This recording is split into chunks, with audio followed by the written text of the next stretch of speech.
Good morning. Welcome to our Beyond the Basics course. Today we're going to be talking about organization. This is our first class because this is the first thing that we need to learn before we start the research. So now that you know Family Search, what is the next step? Well, the first thing that needs to be done is that you learn how to organize all of your information.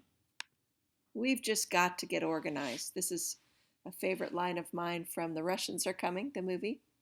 And it's said with some panic. And hopefully this class will prevent you from having to say that as you look desperately for an article that you found or a document that you saved or whatever it is. Hopefully this class will help you to find and access the things that you've been discovering. Are you already looking like this? Or do you feel like this?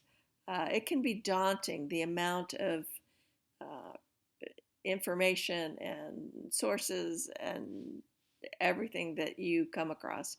And it really you need to have a way to organize all of this. So the first thing we're going to be talking about organizing is your tree. You're already organized in a tree. There are a couple of options for organizing your tree. There are online trees, or there's genealogy software. Online trees come in collaborative and non-collaborative. Collaborative tree would be one tree that everybody's working on together. A non-collaborative would be your own tree that nobody else can touch.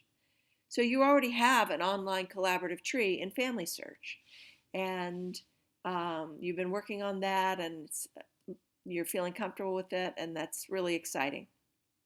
Another option is genealogy software, and we'll be talking about that later. So why do I need anything besides Family Search? The definition of collaboration is the action of working with someone to produce or create something. Another definition, however, is traitorous cooperation with an enemy. I say that in jest, but there are times, if you haven't experienced it already, there will be times in Family Search where someone is going to come along and change your research, change what you've put in, and you're going to have to either collaborate with them or change it and hope they don't come back and change it again. You're behind enemy lines, and sometimes you can get blindsided by that. But the collaboration pros, and this is really important to keep this perspective, we don't know everything. And there are others out there that know some things better than we do. And so you can accomplish much more with someone else than you can just with yourself. So working together is really the way to go as we try to complete our family trees. I have a cousin who worked his whole life on one of my grandmother's lines, my maternal grandmother's lines. And he shared his notebook with me. This was probably 20 years ago. And I looked at it, and he had sources, he had his thinking, he had everything researched really well. And I was able to just adopt his research after checking it, of course, very carefully and making sure that he was correct. But finding a source and looking at it and making sure it says what he thinks it says is a lot different than having to find a source that has information. He's saved me a ton of time, even with the time that it takes to check his tree. So that freed me up to concentrate on my other lines. And so therefore, an example to me of collaboration that really helps me accomplish more. Two heads are better than one. Multiple heads are better than two. If you've got a research problem, talking with someone about it is really, really helpful. And they're going to bring some information to the table that you don't have. And that's going to help you in making your decision about what's correct on your family tree. Sharing is caring.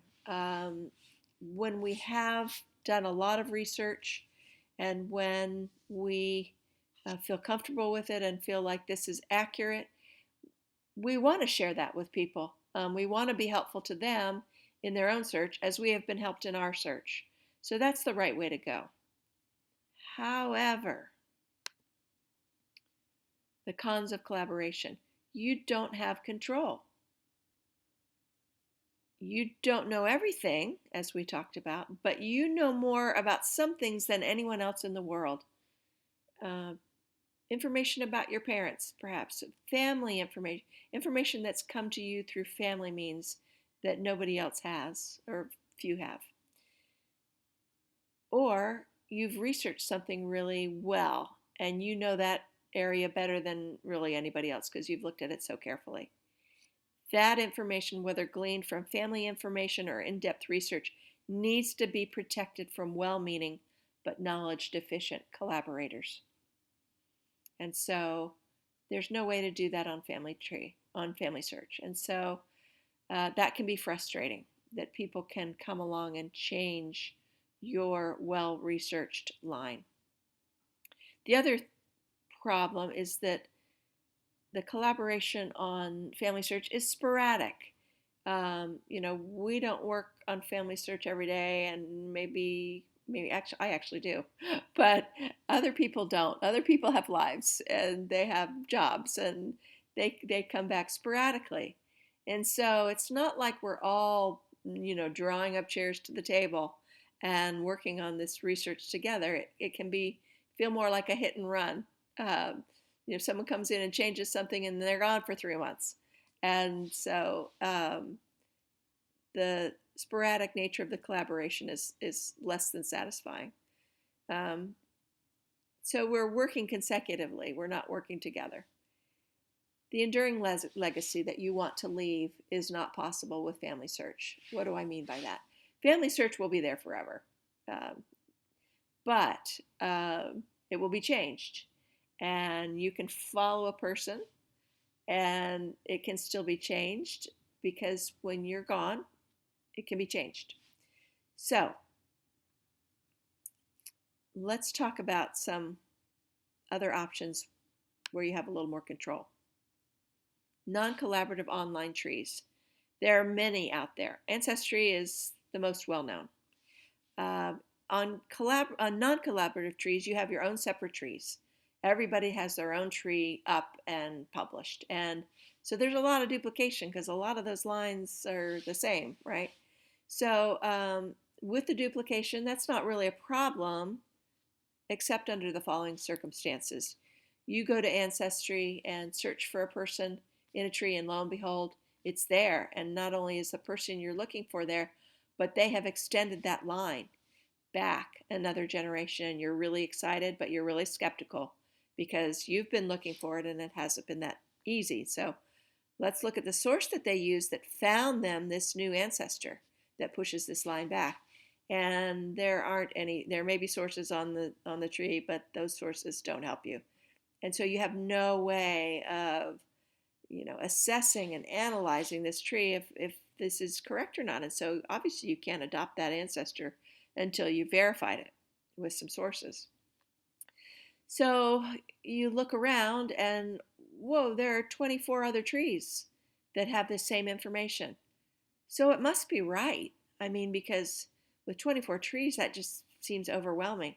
But as you look at those 24 trees, you find none of them have this source. And a lot of times what happens on Ancestry is that,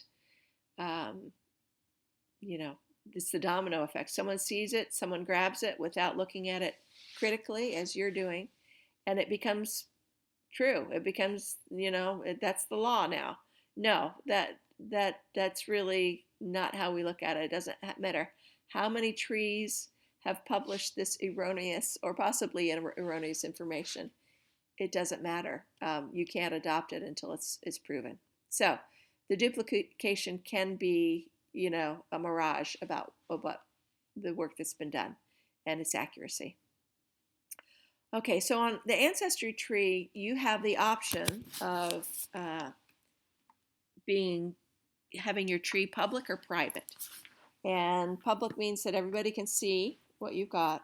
There are some really good privacy protections on Ancestry, so you don't need to worry about live people grabbing, the live people information and using it for nefarious purposes. You can also keep it private so that nobody can look at your tree. There have been hints that have led me to private trees, and it says, sorry, you can't look at this. It does give you the option of contacting the owner to see if they'd share it with you, and that's something that as the owner you could decide, oh yeah, this person can look at this.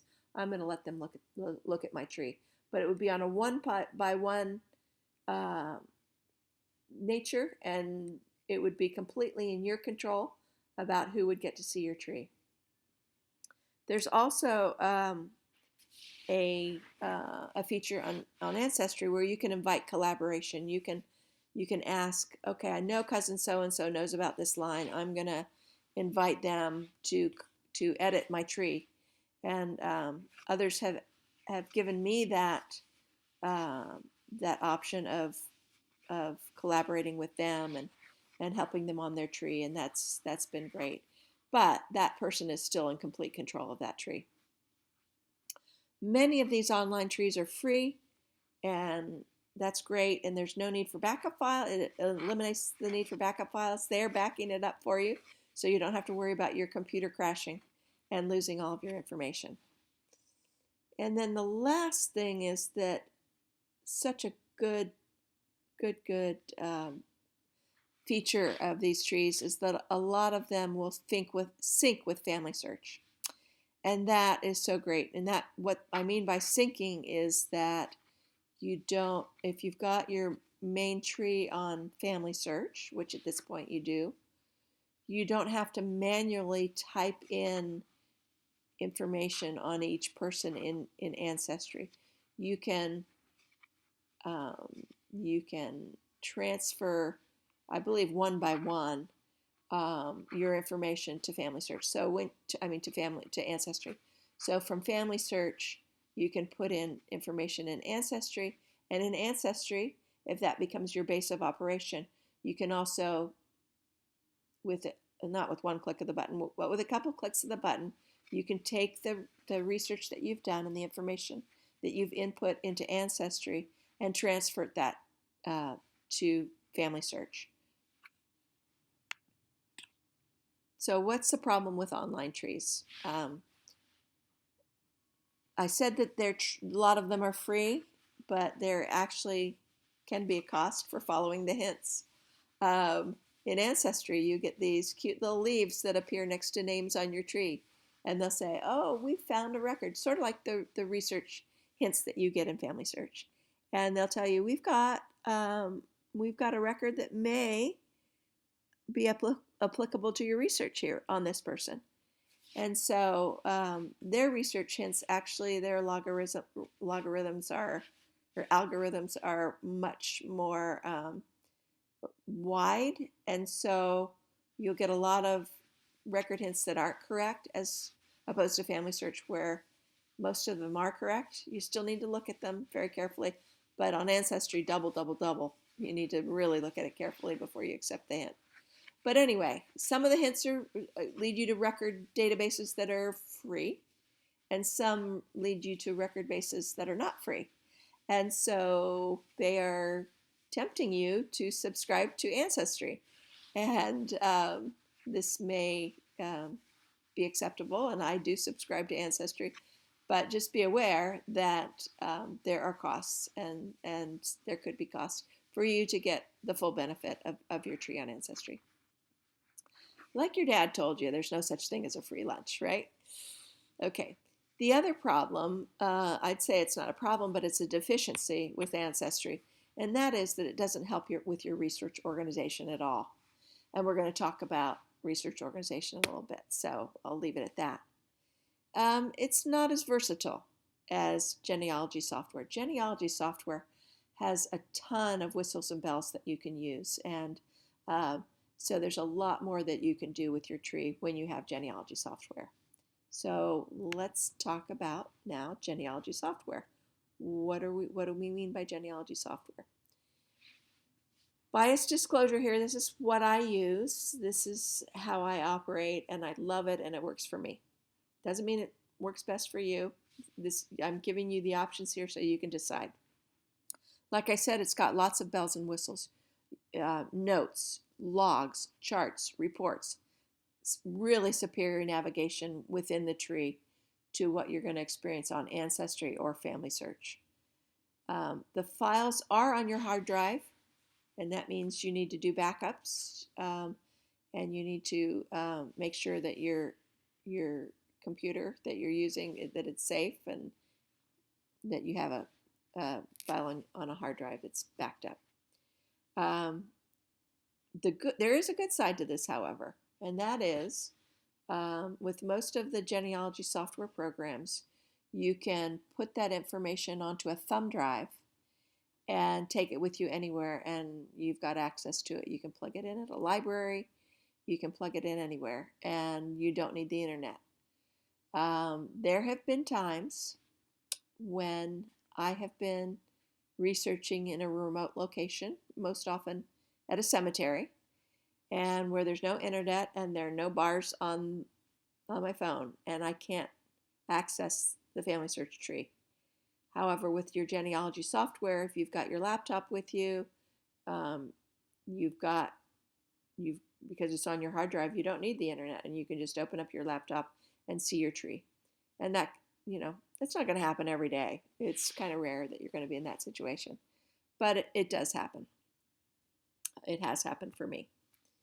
So software gives you complete control over your information. You're the only one inputting information. You're the only one controlling what goes into it.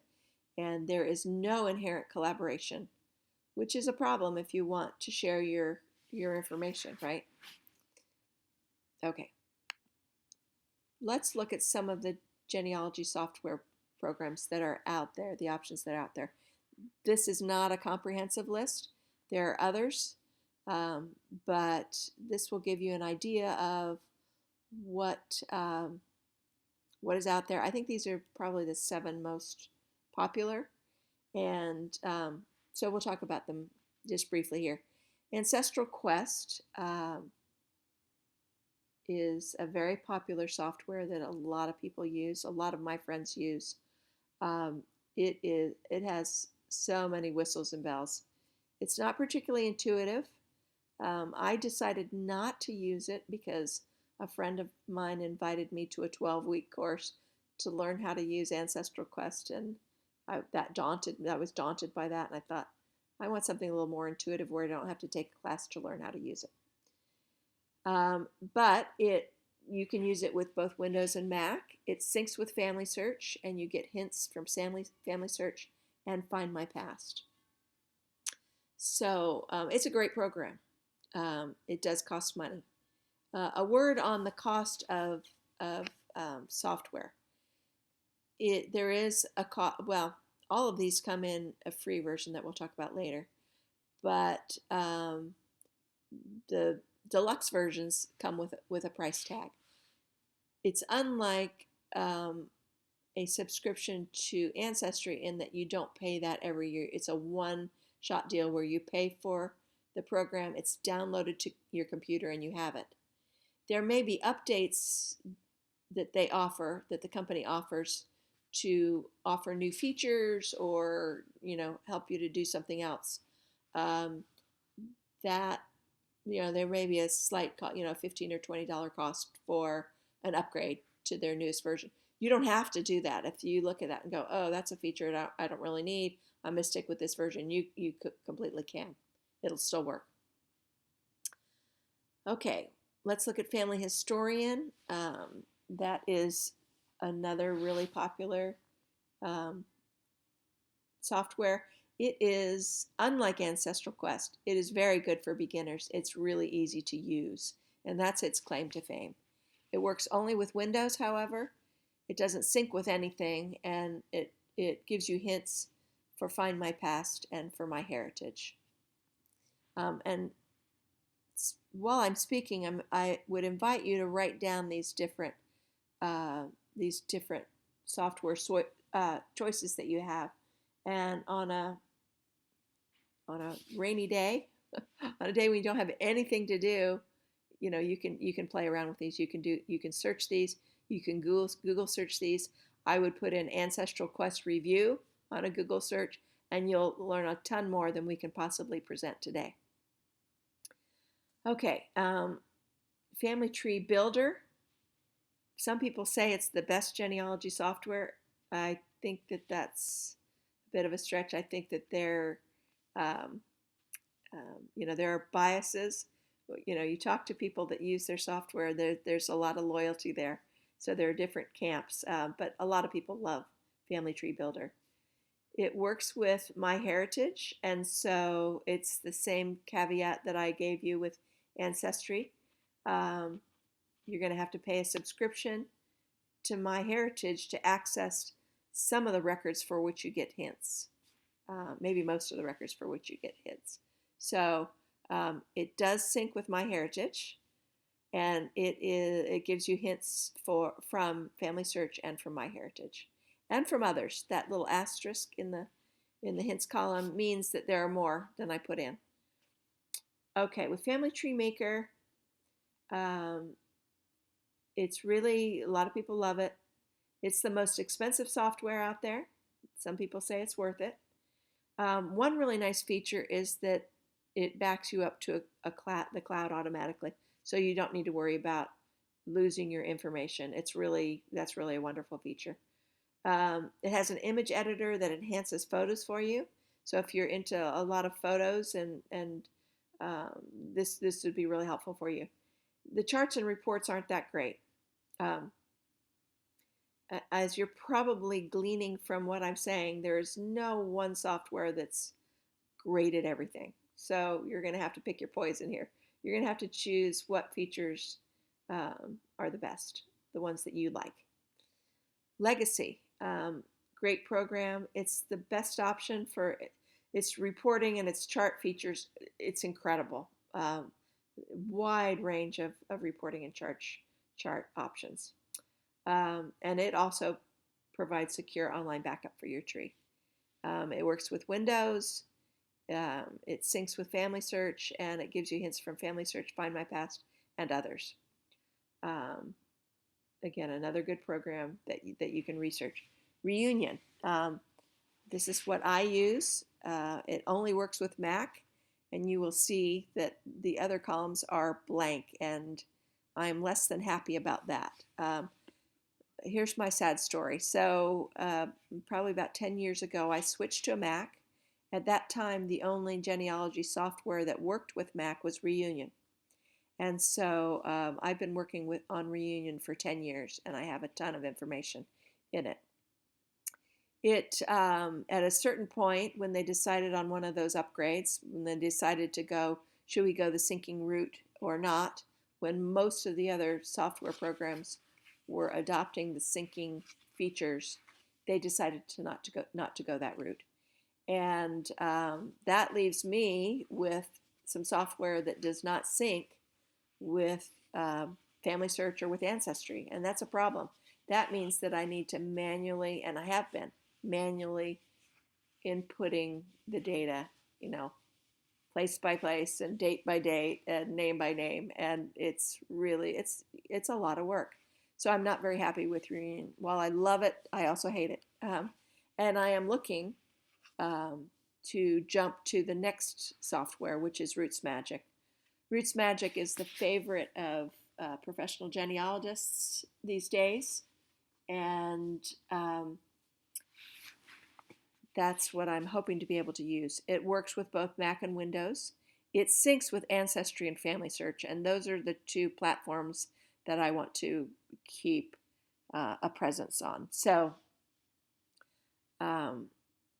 yeah, why don't I tell you right now? So Family Search, I definitely want to keep up with that. I love Family Search, and I'll tell you a story about Family Search in a little bit that's increased my devotion to it. With Ancestry, why would I want to do Family Search, Ancestry, and have genealogy software? Well, the genealogy software, as I said, has a lot of whistles and bells that I like, particularly organization, and I'm going to be showing you that in a bit. So I'm completely committed to Family Search and to my genealogy software. So why would I go to Ancestry? Well, I've done Ancestry DNA, and I want a presence there because I want to allow the people that I meet on Ancestry DNA to be able to easily look at my tree and be able to we can collaborate. And so it's just another forum for a different set of people that aren't on Family Search that gives me a wider, you know, wider range of, um, of people that I can talk to about my tree. So if you want to use Family Search, and you need to keep using Family Search, you should use a software that syncs with Family Search. From that list, we've got Ancestral Quest, Legacy, Roots Magic. Okay, let's talk about the free versions. For most of these softwares, they do have a free version, and I would completely recommend starting with the free version. You can download that to your computer. You can play with it. You can get a feel for what it does. You can see how it looks, and that's really important for me. You can tell how to navigate and see if you're comfortable with that. And so, again, on your next rainy day when you have nothing to do, download these, the free versions, to your computer and play with them and see what you think of them.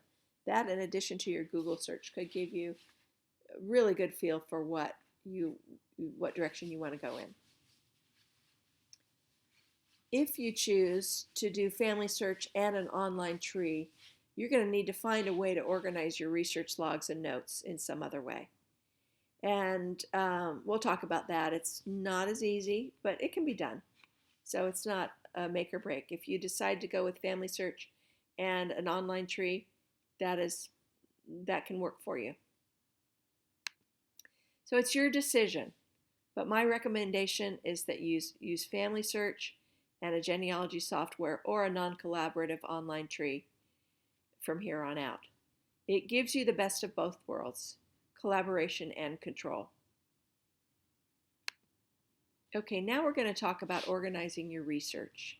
And this is really the bulk of the lesson today. And you're going to hopefully learn a lot that will help you with the records you already have and with the records that you will find in the future. Research logs. Trust me, you're going to need these. A research log is any research session that you have, wherever you are, whether you're in a library, a courthouse, or whether you're at home in front of the fire and working online. You need a research log. And a research log is a record that you keep that tells you what you've looked at and what you haven't looked at and the results. Why do you need this? You will forget what you've done. Trust me, you will.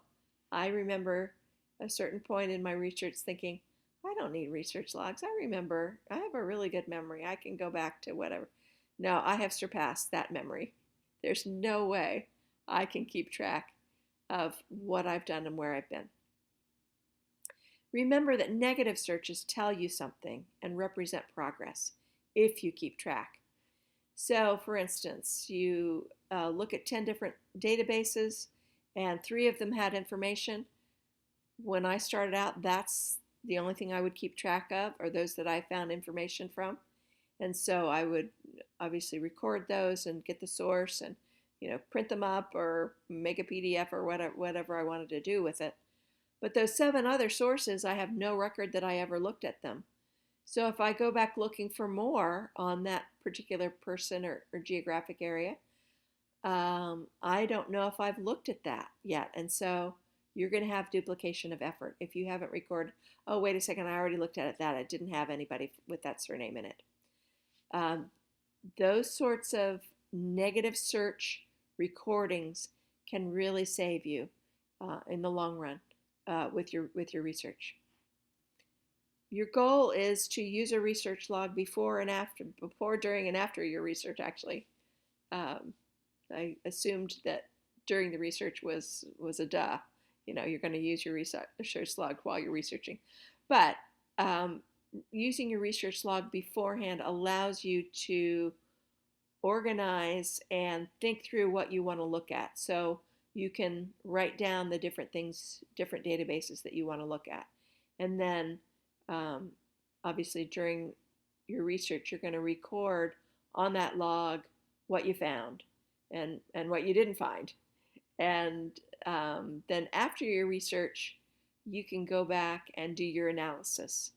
And that is the funnest, the best part of anything, of dealing with research. You can go back and decide, well, what does this mean?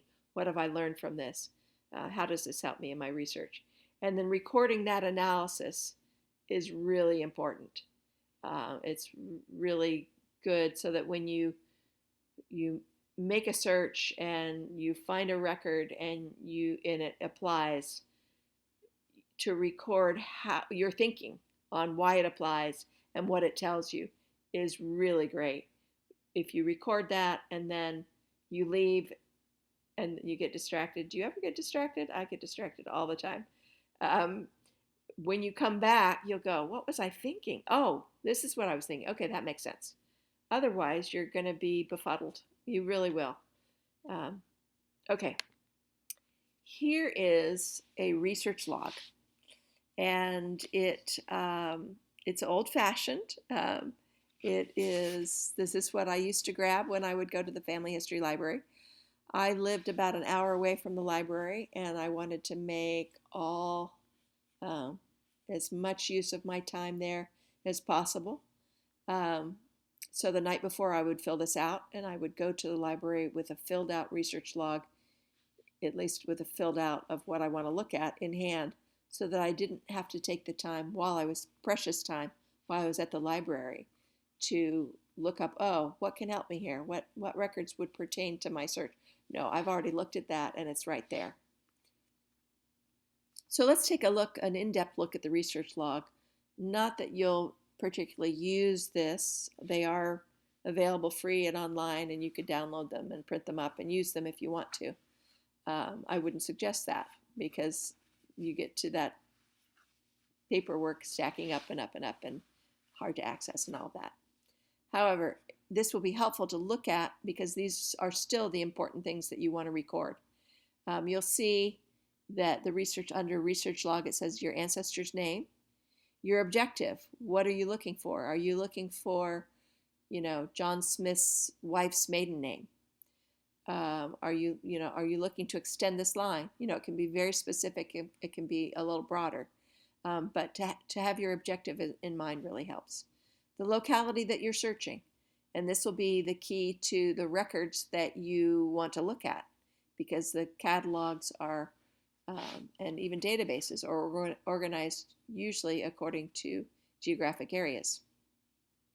The date of your search, and then the call number, or anyway, that's a little, we don't use that much anymore.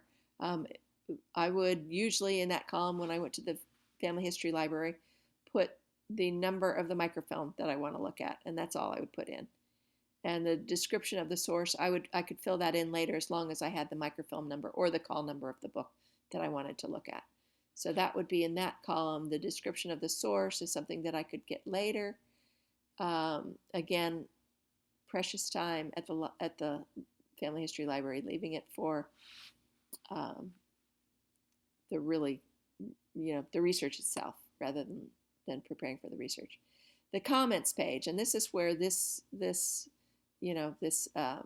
template, this for research log, was deficient for me, and I actually went to a notebook where I would just write in this information freehand, before I started using my computer. The comments are, you could have one microfilm up there and the comments could be the whole page. And that is a description of, now the objective of the search, the purpose of the search, that's like your objective. So that's kind of but the results that you get, you want to record your results. Sometimes, beside a film number, I just put the nil sign, nothing there. But again, that's really important to record. That represents progress. I don't ever have to look at that record again to determine if that answer is in that microfilm. And what you searched. You can look back and see, oh, I already looked at that record. Well, what did I look for in that record? Did I look for this surname, or did I look for multiple? So recording what you actually searched in that record is really helpful. If you get a document from that, if something, you go, bingo, this is it, I've got it, this is so helpful, and you take the microfilm from the reader and run over to the printing station at the Family History Library, you print it up, you stick a document number on it, document number 1, and put it on your research log. That's all you need to write, again, during your precious time at the Family History Library. And you can come back later and look at, okay, that was from this microfilm. And so I know exactly how to find it again. And you'll record, exactly where you found it on the film, the page number, the part number, whatever. But you'll be able to find it again just with that number on that print up that you've done of the microfilm, so that as you throw all of your papers into your backpack and go home, you'll know exactly, even if it gets a little bit messed up, you'll know exactly where it came from. So now, most of the research is online. How do you keep track of online research? It's a lot harder because we get carried away. I get carried away. One thing leads to another, and before I know it, I've looked at 10 databases and I haven't recorded any of it. Okay, what's the best way to keep track? And I really believe that the best way to keep track of your research is with your genealogy software. And so I'm going to take you into Reunion, to the software that I use, and I'm going to run you through what I have found and how I've recorded it. And hopefully this will help you with your search. Okay, so here you find, this is the family view page of my Reunion software. I've got my paternal grandparents up there, Frederick Stell and Anna Gertrude Rittmeyer. And you can see the blue box for Fred and the pink box for Anna. Below them are their children.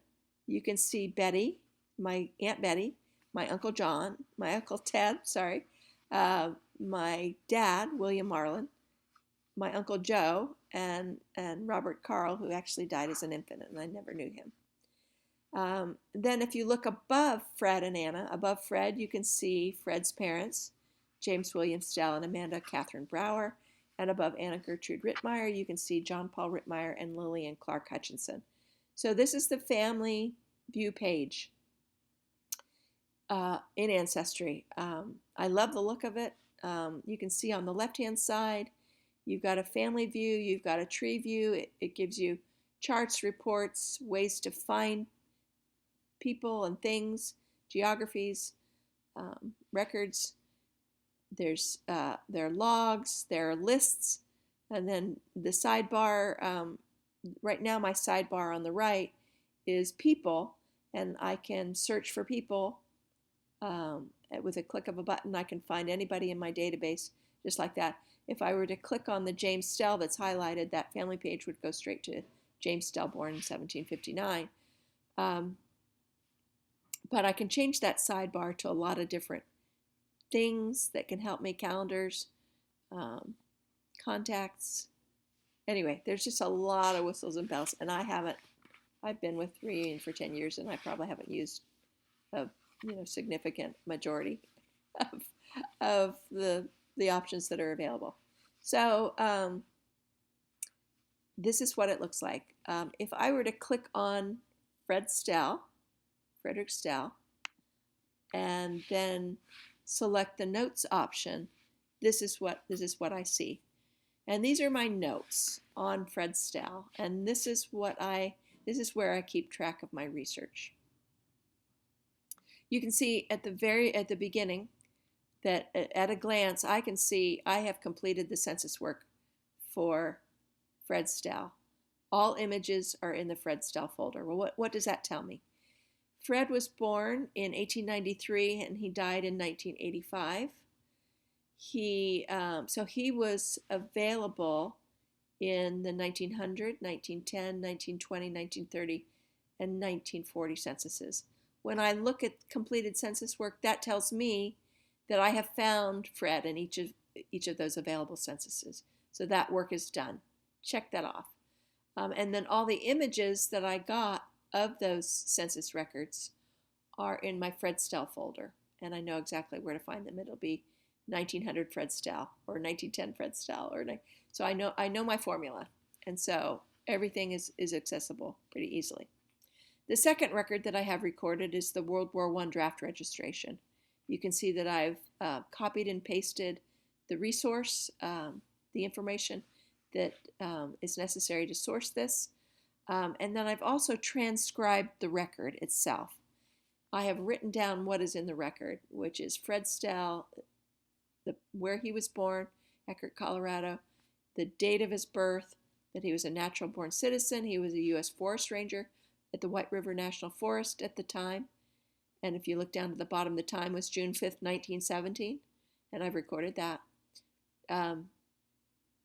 The dependents that he has, he was supporting his mother barely. I don't think I've ever seen that in a draft registration card. It means that he was giving money to his mom, but wasn't her sole source of support. Now, Fred's father was alive at the time, and yet he found the need to send her some money, whatever money he could, and that tells us that's a between the lines story. That's a whole other story about why she needed support. Fred is a single Caucasian. He is already in federal service. Gives me his height, his build, his color of his hair, and his eyes. So I've transcribed the whole kit and caboodle, the whole thing. Why did I do that? For me, and again, this is an individual choice, for me, I like a place where I can look at a glance, not only at what I've looked at, but what it actually told me. So I take the time to transcribe these records. You'll see below June 5, 1917, I say see World War I draft reg Fred Stell in Fred Stell folder. That tells me the name of the file that has that image on it.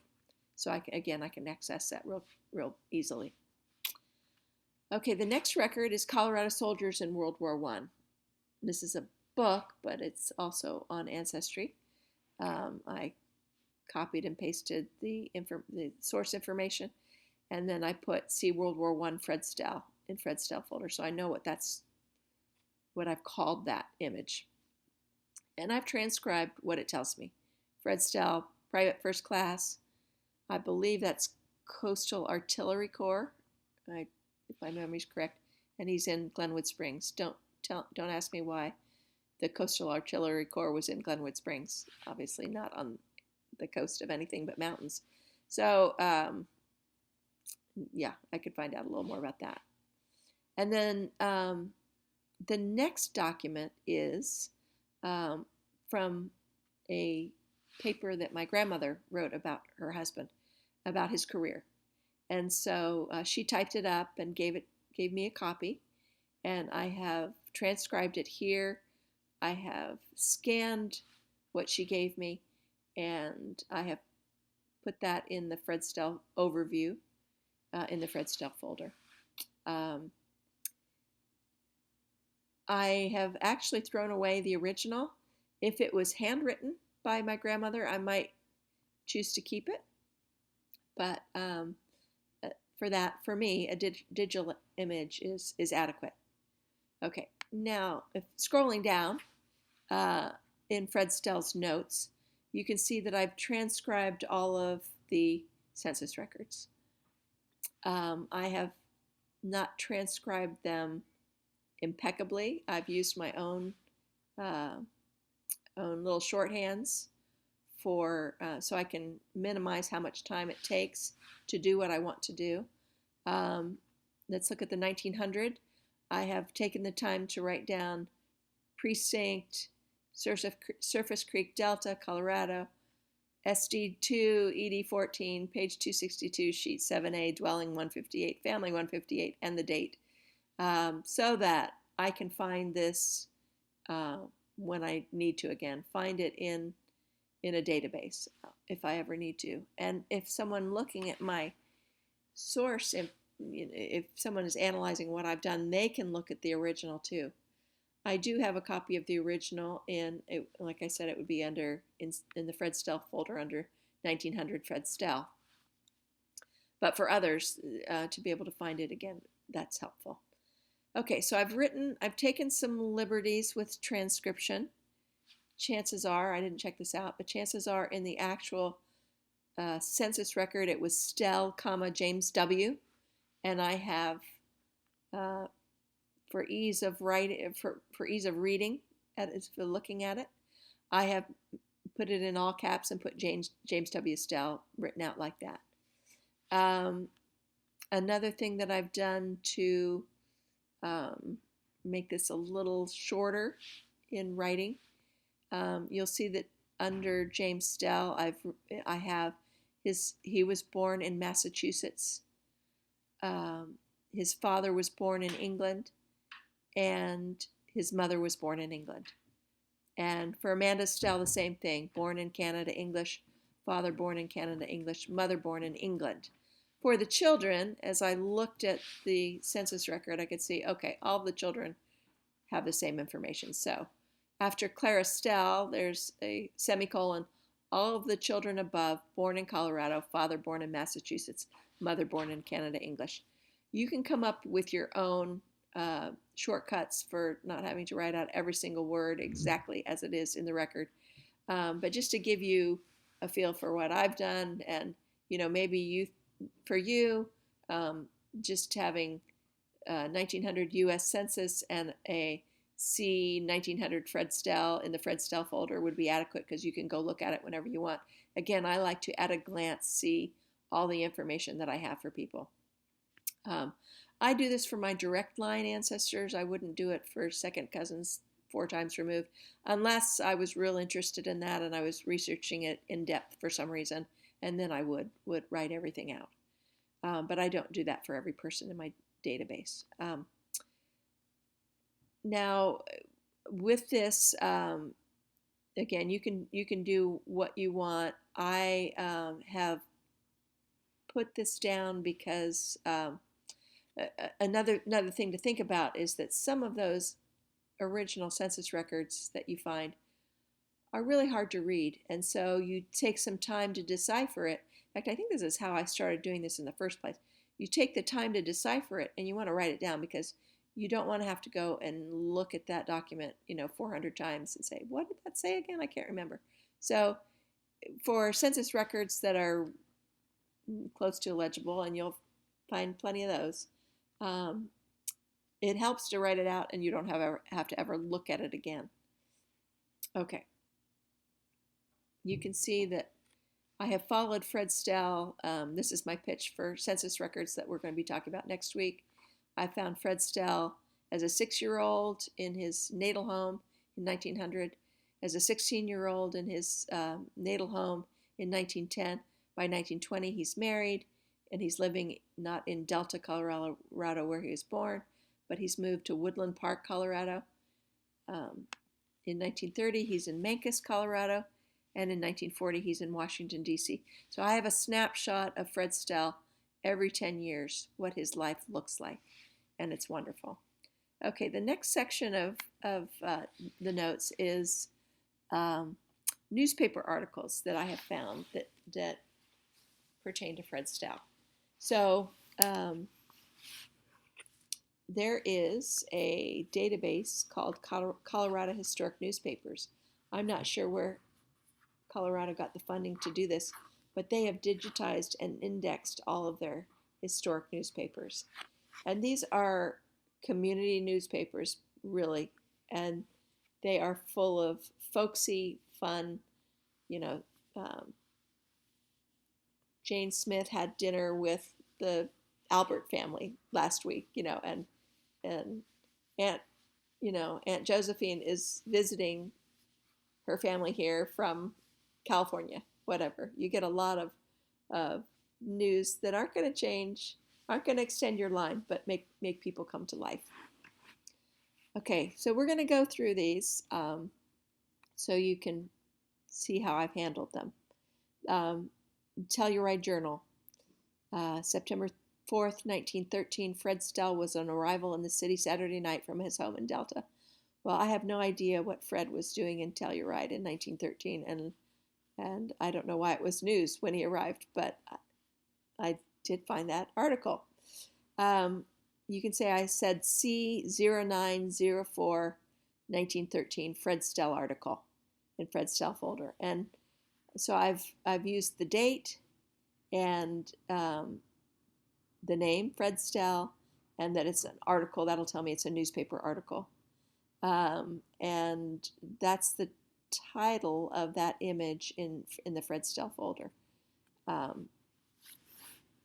That will change with some articles, as you can see. Okay, the Yampa Leader in 1916. Fred Stell from Delta came in the first of the week to assist Ranger Stevenson with the timber sale work on the White River Forest, there being such a demand for timber on this part of the forest that one man could not handle the work.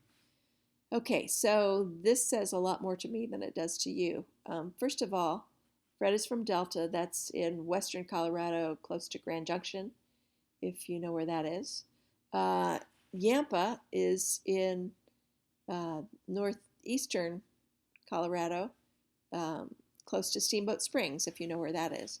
And so Fred had been working in Delta, but he's been assigned to Yampa. Why is that significant to my story? Because Yampa is where my grandmother lived. And Ranger Stevenson is actually her stepfather. And so now I know how Fred met Anna, how they came to meet.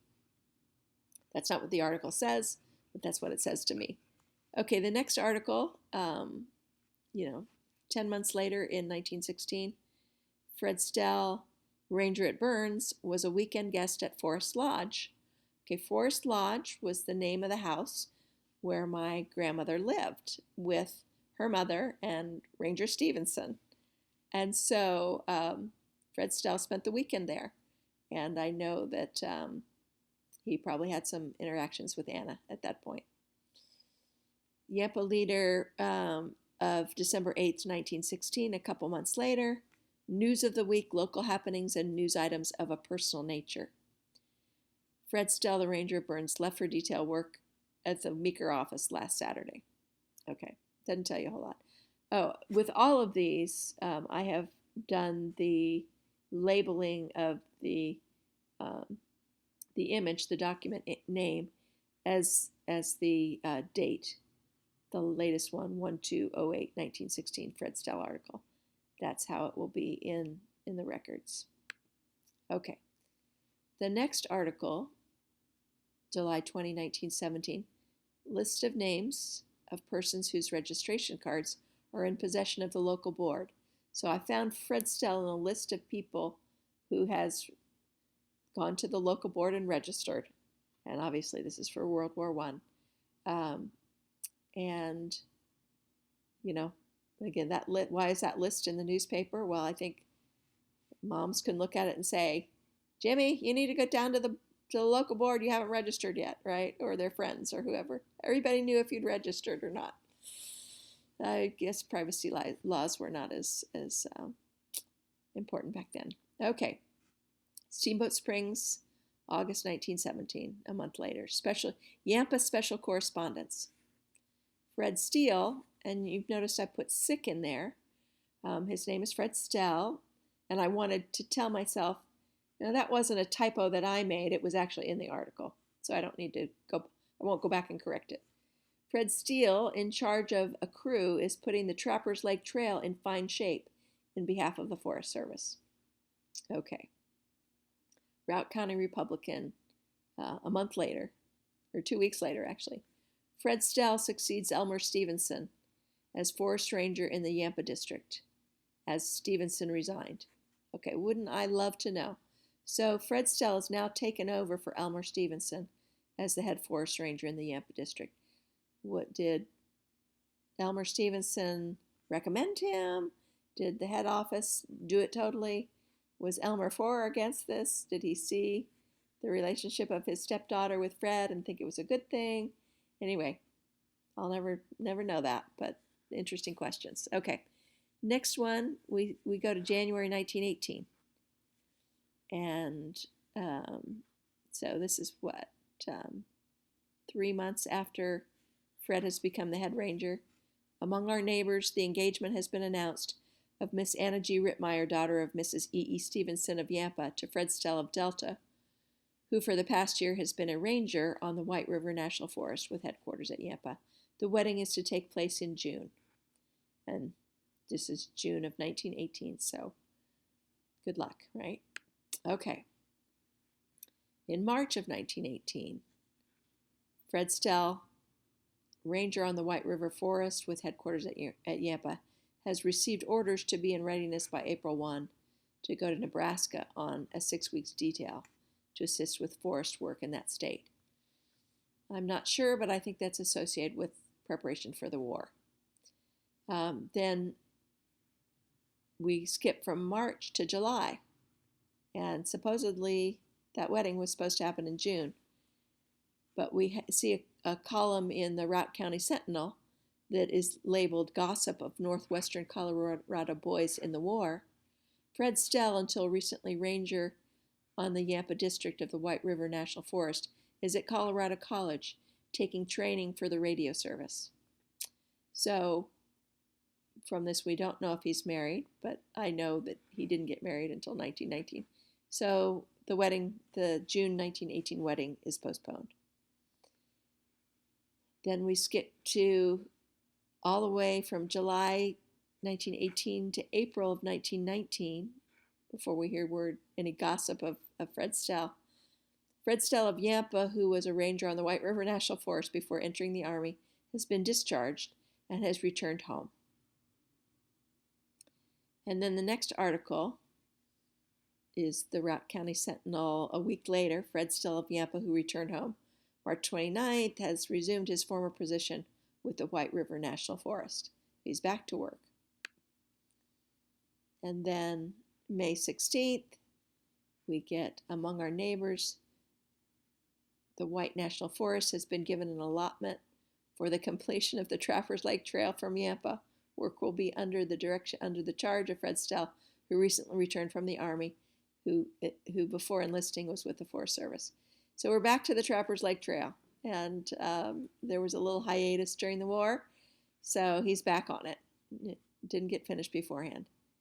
Then 2 weeks later, among our neighbors again, the wedding of Fred Stell of the White River National Forest and Miss Anna G. Rittmeyer is to occur June 10th at the home of the bride's mother, Mrs. Elmer E. Stevenson, south of Yampa. And I have written, rather than the date of this one, because this information is a little more important to me than the completion of the Trappers Lake Trail, I have labeled this Wedding Announcement Fred and Anna in Fred Stell folder. The next article, newspaper article, is in the Routt County Republican a week later, Here and There, it's a different periodical from the Sentinel. So this is the announcement in there. The marriage of Anna Rittmeyer and Fred Stell of Yampa is to take place June 10th. And so I have labeled that Wedding Announcement Fred Anna Article 2 in the Fred Stell folder, because it says basically the same thing, but I do want to know what it said. And then from June 6th, finally on Friday, June 13th, in the Routt County Sentinel, Stell Rittmeyer, one of the most beautiful weddings that has ever taken place in the southern portion of the county, of Routt County, was that which occurred near Yampa at noon Tuesday, when Miss Anna Rittmeyer became the bride of Fred Stell, and then some information about who was there and what happened at the wedding. So they finally got married, a year later than planned, but they did get married, and I'm glad they did. I have labeled this Wedding Fred Anna article in the Fred Stell folder. Moving on, there's nothing on Fred until August 1st of 1919, 6 weeks after the wedding, among our neighbors. Work has been resumed on the Trappers Lake Trail from Yampa under the direction of Fred Stell of the White River Forest. Okay, that poor Trappers Lake Trail has again had a hiatus during the honeymoon, but he's back on it again. It never published, to my knowledge, that it was finished, but hopefully that did happen.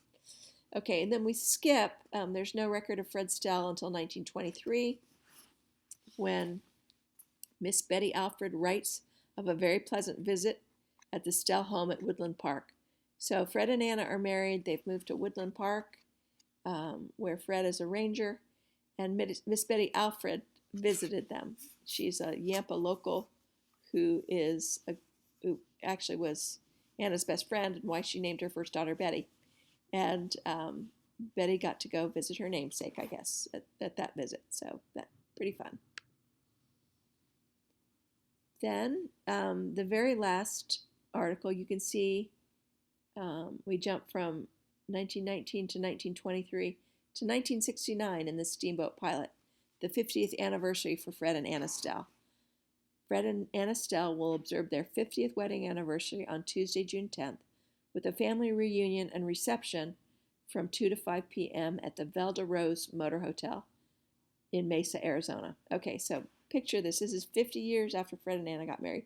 The Steamboat Pilot, which is close to Yampa, is telling people there must be somebody interested there who still remembers Fred and Anna and wants to know all the details of this 50th wedding anniversary for them. I think that's really cool. This is what used to be, this is Facebook in 1969, right? Trying to keep up with people from long ago. So I've labeled this Fred and Anna 50th article in the Fred Stell folder. Okay, I went through that in detail, hoping that would show you what at a glance means for me. And you can see, I think, as we leave Fred Stell's notes, that at a glance, I can, it's got a really great outline for his life. There's a lot of stuff in between, 1923 and 1969, of course. But I've got some of that in the transcribed census records. And if I decided to write a book about my grandfather, this would be a really great jumping off point. You'll notice there's not a research log in here. I did this a long time ago before I started keeping track. But also, there's not a lot of research for my grandfather because a lot of this was given to me or just, came pretty easily to me. And not a lot of negative searches. So anyway, I want to show you examples of once I started recording in the way that I do with Reunion. This is what I used. Okay, so here's the notes page for John Philip Groff, born 1835, died 1866. My to-do is right at the top. I want to still look at film 21496 to check for the marriage of Philip and Maria. And another couple films I still want to look at. What had happened here is I did a research log, and I didn't get to those films at the bottom, so I copied and pasted and put the ones I didn't get to at the top so that they would be foremost in my mind. So let's look at the record log itself. The first film is a probate film, 21504. It has an index, and I'm looking for Groff. The index tells me Andrew Groff is at A156, Maria Groff is at B506, and Hannah Groff is at C180. Now at this point, I don't know if any of these pertain to my research or to my Groff family. I'm going in and I'm gathering. I'm spreading a wide net and bringing in all the information of all the Groffs that are on this film. So then I go to page A156 and I write a synopsis of what I find there. I'm not writing out the whole thing. I'm not even printing it up because I don't even know if I'm related to Andrew Croft, but I might be, and later on I might find that there's a link, and so if so, I don't need to go back and look at the film. I know exactly what the film tells me about Andrew Croft. And the same thing for Maria, and the same thing for Hannah. I transcribe, I give a synopsis of it. Notice at the end of Hannah's, I did say, let's go ahead and scan this because this is a good possibility. So I've got this image, the actual image of Hannah Groff's probate record, and I've got that scan. And it's going to be in the John Groff folder. I did not write down what I named it. I'm not Marie Kondo, if you're wondering. A116, it's labeled the administration of Jacob Groff, but it's actually the testament of Anna Groff. So I went in and looked in and, no, this isn't anyway. So just to tell myself what this is for future reference. Under the name of, I checked the index for alternate spellings. One was Graeff. I'm not sure if that's a separate family from the Groff line, but I go ahead and look for that anyway. And I write down, again, what I did in the first record. In the film 21530, these are tax lists of Lebanon County. And I've gone through and looked through for the Groffs. There's no index in this one, so I'm slogging through. I'm scrolling through the microfilm. Lebanon City, there's an Elizabeth Groff. I don't know if I'm related to her, but I write it down just in case. Martin Graff, same thing. Jackson Township, Jonathan Groff, Andrew Groff, Mill Creek, John Groff, Isaac Groff. I said I skipped North Anvil. I'm not sure why I did that, and this is why your thinking is really important. I actually remember skipping it. I don't remember why I did. So I'm sure there was a good reason for it, but that leaves a hole, doesn't it? And if I'm thinking, have I looked at this whole film? I may need to go back and look at that film. So it pays to be painstaking, and I skipped North Anvil because blah, blah, blah. Okay. I found no Groffs in Lebanon, Londonderry, South Anvil, South Lebanon. And then I've recorded some other names that are related to John Philip Groff married Maria Strome. And so I've written down some Strome information there just as I've gone along, and I detected it. It wasn't purposefully going into that film looking for Strome. And so, I know that I probably need to go back and look at that film for Stromes, but just in case that's helpful as I'm going along, okay, let me write this down in case that's helpful. I have copied and pasted that into the file for Maria Strome so that in doing my Strome research, I know, there were some Stromes in this film. Maybe I go back and look at it for Stromes. In Swatara, there were no Groffs, owners of personal property, and John Groff was a tenant of George Groff. And then I get to go through Salem Evangelical Lutheran Church, Lebanon. I didn't write the film number there, so maybe that was a database online, I'm not sure. But I put there's no Philip and Maria marriage, and same with the next one. But in the next one, I see a Christina Groff, née Six, her main name was Six, I guess, wife of Peter Groff, and that means that I thought for some reason that might be, even though that's not the marriage of Philip and Maria, it might be helpful at some point. Okay, so record your analysis. It's really important that you can go back and know what you were thinking, why you came to certain conclusions. I can't tell you the number of times that I've gone back and said, okay, why did I think this is correct? So I'm going to give you some examples of analysis within my notes. Okay, and this is on Harriet Charlotte Groff's page. She was the daughter of John Philip Groff, and she is my second great-grandmother. According to the story handed down, and this is the story handed down to me from my great-grandmother and my grandmother. Hattie, with her sister, Mary Ann, who went by the name Mamie, came west in a covered wagon with their parents. It was set upon by Indians, and the parents were killed. Both girls were rescued and brought to Denver, where they were raised by Verner Z. Reed in what was later to become the governor's mansion. Mamie grew up to marry U.S. Senator Taylor and lived in Chicago. And then I write, it seems unlikely that Verner Z. Reed raised the girls, as he was born in 1863 in Richland, Ohio, and did not come to Colorado until about 1880.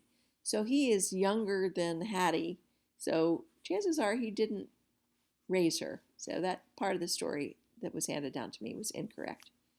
Okay, I write down future research. Check out the Groff book digital version available at familysearch.org. It's confusing. It goes from place to place. You just start at the beginning and slog through. Can do this at home. Okay, so I'm at the library and I'm looking at a book about Groffs. And it's taking too much time. And I'm getting impatient. And then I notice, okay, I can look at this at home. So I put this for future research, look through this, and see if it has anything pertinent for us in it. Because that's under future research, I haven't done that yet. Okay, so that's something that I can pick up on and do at home. For the film, the next thing I looked at, there was nothing. The Lebanon, Pennsylvania Church Records film 387898. Nil. Nothing on there for me. And again, that crosses that film off. For Groffs, I don't ever have to look at that again to look at Groffs. The next thing is a quote from a book, I believe, about Indian attacks on wagon trains, and it was pretty much saying they're pretty rare, but that's just to give me the context. I think I was looking for maybe a record that could tell me about the attack where supposedly Hattie's parents were killed and she was rescued. You know, maybe there's probably an account of that somewhere. But anyway, below that article, I say, as the story continues to unfold, it appears that Hattie's mother, Maria Strom Groff, died in Pennsylvania in 1860. Between the 1860 and 1868, the girls went west with their father, John Philip Groff. It is possible that the father had remarried. The father's obituary in 1868 mentions a wife and 2 children. More research necessary for this. Perhaps he remarried in Pennsylvania or along the way to Colorado, but by the time they got there, he was evidently very sick and died shortly afterwards. If there was a stepmother, she either abandoned the girls or died too, because by 1870, 2 years after their father's death, we find Hattie living with the Henry and Katie Clark family in Denver. Katie had been born in Pennsylvania, so perhaps she came west with the Groffs. The Clarks had a daughter named Lily Clark, who was 8 years younger than Hattie. This must be who Lillian was named for. Okay, so Hattie had a daughter, Lillian Clark Hutchinson, who was my great-grandmother. And I find out by this that I know where Lillian Clark got her name. I didn't really think about Lillian, but Clark is usually when a woman has a surname for a middle name, that's often the name of her mom's maiden name. This is not the case. Her mom's maiden name was Groff. So where did Clark come from? Well, now I know. And now I know that the Clark family is more important to Hattie than just, she stayed with them for a while. She named her daughter after their daughter. So there's something very important going on there. Okay, so that's an example of writing down what your thinking is. Again, at a glance, I can look at this and see exactly where I am in my thinking, and I can then figure out what records would be good to look at next. Okay, we have spent all this time looking at my style. You're going to come up with your own style.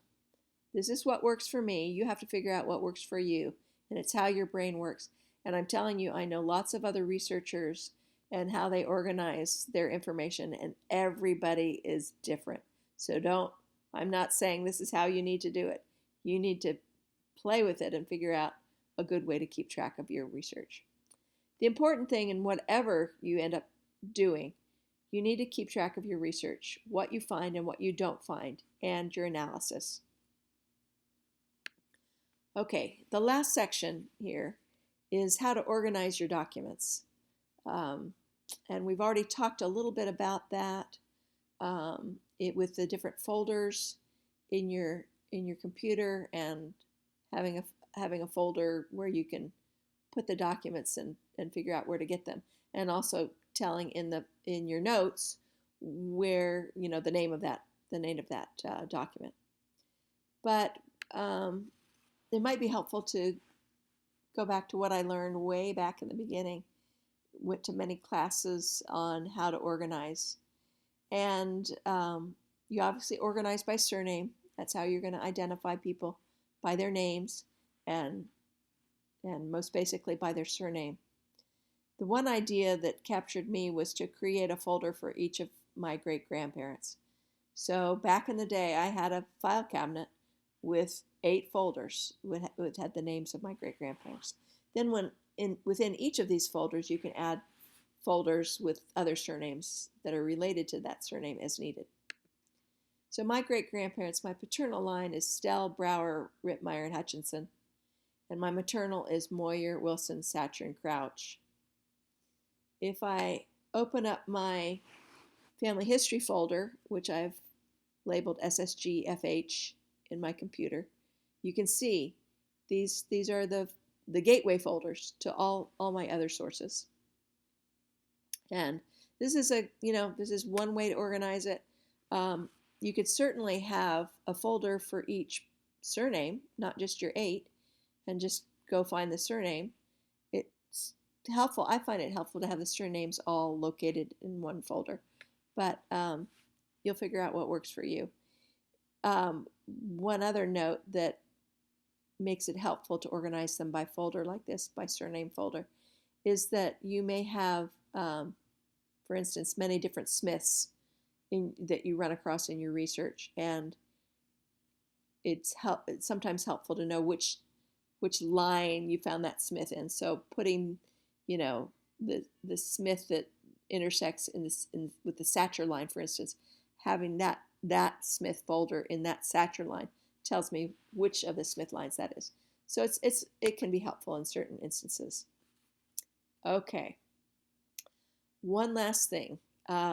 After looking at my notes in preparation for this class, I decided to go to Family Search and see if there is anything on the Henry Davis or Henry Clark, Henry Clay Clark, Henry and Katie Clark family, to see if anybody had put them into Family Search. And lo and behold, I found this. Catherine Horst is Katie Clark, who married Henry Clay Clark and who raised Hattie after her parents died. And someone has included in the life sketch section of Catherine's, her maiden name was Horst, we find out.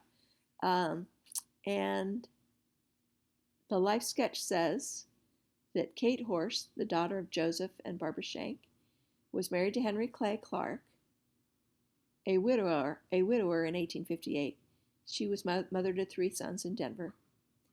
Kate and her sister Barbara and Hattie Groff, aged 10 years old, all from Lebanon County, Pennsylvania, had come by train from Pennsylvania to Atchison, Kansas, and then by stagecoach to Denver. They were quite fortunate that their luggage failed to arrive on the same day, forcing them into a layover for a day, as the stagecoach they were scheduled to take was attacked by Indians and all aboard were killed. Okay, so here's another person who was with Hattie, whose family um, received a different story, and it appears to comport with the facts a little better than the story handed down to me about what happened on that day. That they weren't attacked by Indians at all, but that they would have been had their luggage not been lost. Isn't this great? It's just fascinating. I have since I'm since in email correspondence with the person that did this page, and we're having a lot of fun making this connection between our two families.